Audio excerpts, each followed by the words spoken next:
Hello friends, welcome back my channel in train your brain. तो friends, आज मैं आपके सामने 23 जनवरी 2024 का पेपर फर्स्ट लेकर आई हूँ। आज इसमें देखेंगे कि सीटेट ने जो अपनी आंसर की जारी की थी उसमें इन 30 क्वेश्चंस के क्या क्या सही आंसर बताए थे। सीडीपी के 30 क्वेश्चंस इसमें दिए गए हैं। क्वेश्चन नंबर फर्स्ट है, कक्षा में खेल प्रतियोगिता में हिस्सा लेते समय तनुज अपने दोस्त से कहता है कि वह भाला फेंकने में हिस्सा लेगी और रस्सी कूदने में उसकी बहन हिस्सा ले सकती है क्योंकि वह एक लड़की है और लड़कियां भाला नहीं फेंक सकती। यह किसको प्रदर्शित करता है? जेंडर संबंधता को, जेंडर समानता को, जेंडर समता को या जेंडर रूढ़िवादिता को? राइट आंसर इसका 4 है, जेंडर रूढ़िवादिता को प्रदर्शित करता है। क्वेश्चन नंबर 2 है, अपसारी चिंतन है जबकि अभिसारी चिंतन है। कई उत्तरों को प्रोत्साहित करता है, एक सही समाधान पर स्थित है। एक सही समाधान पर स्थित है, कई उत्तरों को प्रोत्साहित करता है, गणितीय क्षमताओं को बढ़ावा देता है, मौखिक क्षमताओं को बढ़ावा देता है, मौखिक क्षमताओं को बढ़ावा देता है, गणितीय क्षमताओं को बढ़ावा देता है। राइट आंसर इसका ए है। अपसारी चिंतन कई उत्तरों को प्रोत्साहित करता है और अभिसारी चिंतन एक सही समाधान पर स्थित है। क्वेश्चन नंबर 3 है, निम्नलिखित में से कौन सा कथन समावेशी शिक्षा के बारे में सही नहीं है? ऑप्शंस हैं, समावेशी शिक्षण का अर्थ है ऐसे तरीकों से शिक्षण जो बहिष्कृत न करें। 2, समावेशी शिक्षण का अर्थ है उस शिक्षा शास्त्र को अपनाना जो सभी शिक्षार्थियों की आवश्यकताओं का समर्थन करता है। एक समावेशी कक्षा भाषा शैली में अंतर को समायोजित करती है और सहयोग को बढ़ावा देती है।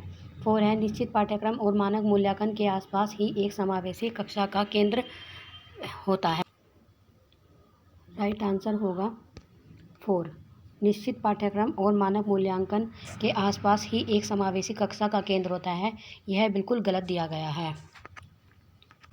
क्वेश्चन नंबर 4 अजर्सन और रीजेंसी से दिया गया है।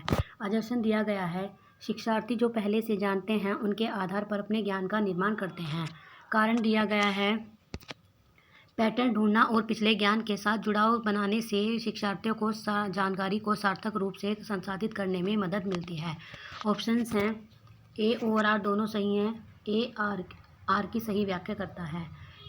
सेकंड है, ए और आर दोनों सही है, ए आर की सही व्याख्या नहीं करता है। थर्ड है, ए सही है लेकिन आर गलत है। 4 है, ए और आर दोनों गलत है। राइट आंसर इसका ए होगा, ए और आर दोनों सही हैं और ए आर की बिल्कुल सही तरह से व्याख्या करता है। क्वेश्चन नंबर 5 भी अजर्सन और रीजन से ही दिया गया है।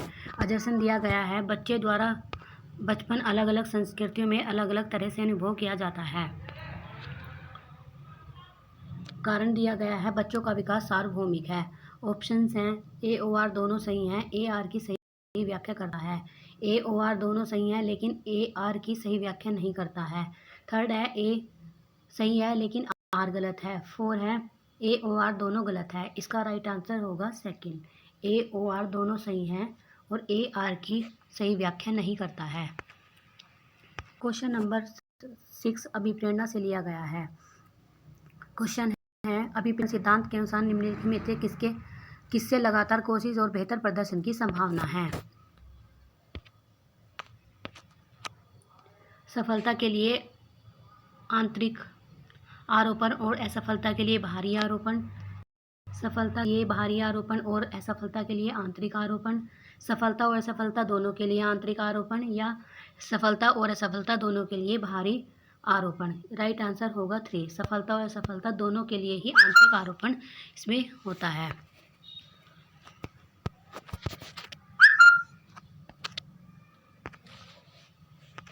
क्वेश्चन नंबर 7 है, निम्नलिखित में से कौन सा प्रगतिशील शिक्षा का एक प्रमुख सिद्धांत है? ऑप्शन दिए गए हैं, छात्रों में सीखने को मापने के लिए मानकीकृत परीक्षण का सबसे अच्छा तरीका है। छात्रों को अपने शिक्षकों से ज्ञान का निष्कर्ष प्राप्त करता होना चाहिए। 3, सीखना प्रमाणिक कार्यों पर आधारित होता है। 4, पाठ्यचर्या पूर्व निर्धारित और सार्वभौमिक होनी चाहिए। राइट आंसर उसका होगा 3, सीखना प्रमाणिक कार्यों पर आधारित है। क्वेश्चन नंबर 8 है,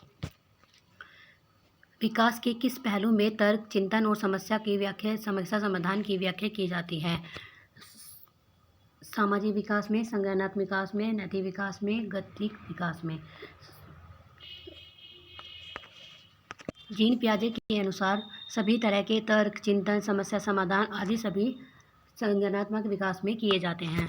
क्वेश्चन नंबर 9 है, लेव वाइगोत्स्की प्रस्तावित करते हैं कि बच्चों में स्वनियमन के लिए महत्वपूर्ण है असंतुलन, निजीवोक, अनुकूलन, संगठन। राइट आंसर होगा 2 निजीवोक।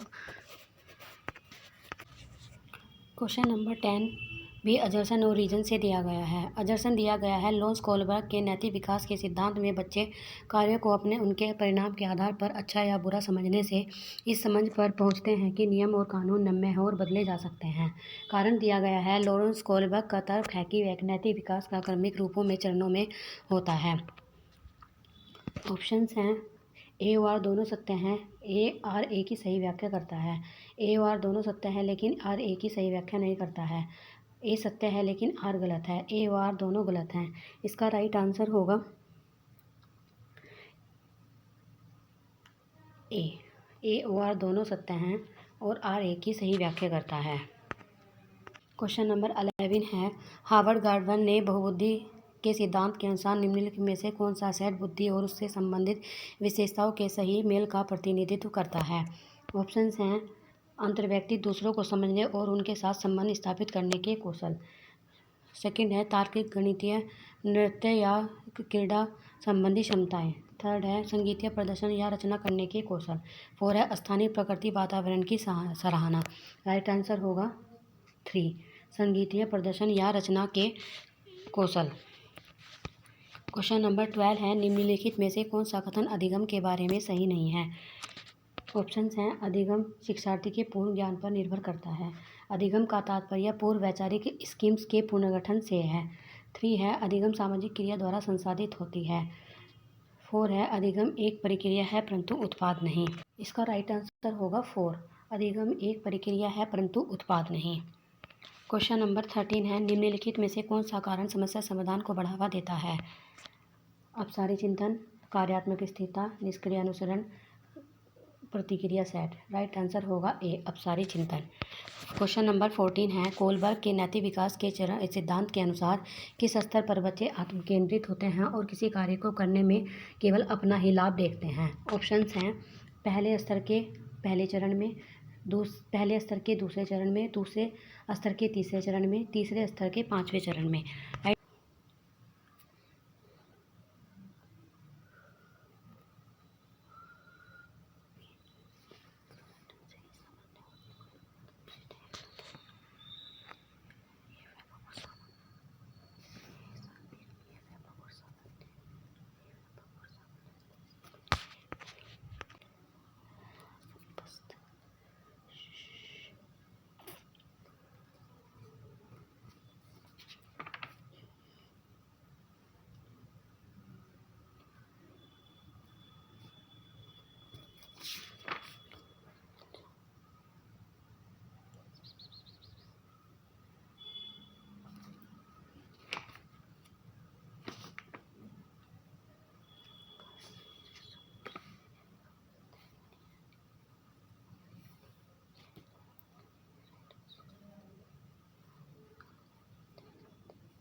राइट आंसर होगा ए। अंग विविधता हाथों और पैरों की तुलना में तेजी से बढ़ते हैं। क्वेश्चन नंबर 18 अदर्शन और रीजन से लिया गया है। विद्यालय अदर्शन दिया गया है, विद्यालय पाठ्यक्रम को विद्यार्थियों के सांस्कृतिक ज्ञान को उचित स्थान और मूल्य देना चाहिए। कारण दिया गया है, विद्यार्थियों को उनकी संस्कृति पहचान को बनाए रखने के लिए समर्थन प्रदान करना सीखने की प्रक्रिया को सुगम बनाता है। ऑप्शंस हैं, ए और आर दोनों सही हैं, ए आर की सही व्याख्या करता है। ए और आर दोनों सही हैं लेकिन ए आर की सही व्याख्या नहीं करता है। ए सही है लेकिन आर गलत है। ए और आर दोनों गलत है। इसका राइट आंसर होगा ए और आर दोनों सही हैं और ए आर की बिल्कुल सही तरह से व्याख्या करता है। क्वेश्चन नंबर 19 है, निम्नलिखित में से किसे रचनात्मक मूल्यांकन नहीं माना जाएगा। छात्रों की पूर्व ज्ञान को निर्धारित करने के लिए एक नई अवधारणा की शुरुआत में दिया गया आकलन। छात्रों और शिक्षकों को अग्रभागी प्रतिपुष्टि प्रदान करने के लिए कक्षा के दौरान किया गया आकलन। थर्ड है, एक मूल्यांकन कार्य जो मानदंड के एक पैमाने के अनुसार छात्रों की तुलना करने में सहायक होता है। 4 है, एक आकलन एक छात्र के सीखने में गलत धारणाओं की पहचान करने के लिए प्रयोग करता है। राइट आंसर होगा 3, एक मूल्यांकन कार्य जो मानदंड के एक पैमाने के अनुसार छात्रों की तुलना करने में सहायक होता है। क्वेश्चन नंबर 20 है, निम्नलिखित में से पठन वैकल्य की एक विशेषता कौन सी है? रचनात्मक समस्या समाधान में कठिनाई, धन्वंतक प्रसंस्करण में कठिनाई, शारीरिक समन्वय में कठिनाई, स्थानिक समन जानकारी में कठिनाई। राइट आंसर होगा सेकंड, धन्वंतक प्रसंस्करण में कठिनाई, जिसे हम डिस्लेक्सिया भी कहते हैं। क्वेश्चन नंबर 21 है, निम्नलिखित में से किस प्रकार के प्रश्न एक छात्र की जानकारी का गंभीर रूप से मूल्यांकन करने की योग्यता का आकलन करने में मदद करता है? वे प्रश्न जो शब्द की सरल परिभाषा के लिए पूछते हैं, वे प्रश्न जो छात्र की व्यक्तिगत राय पूछते हैं, वे प्रश्न जो पाठ को मान्य करने वाले उदाहरणों के लिए पूछते हैं, वे प्रश्न जो किसी पाठ का सारांश मांगते हैं। राइट आंसर होगा 2, वे प्रश्न जो छात्र की व्यक्तिगत राय पूछते हैं। इससे अपसारी चिंतन को भी बढ़ावा मिलता है। क्वेश्चन नंबर 22 है, एक बाधिता एक स्थिति है जबकि अक्षमता एक स्थिति है।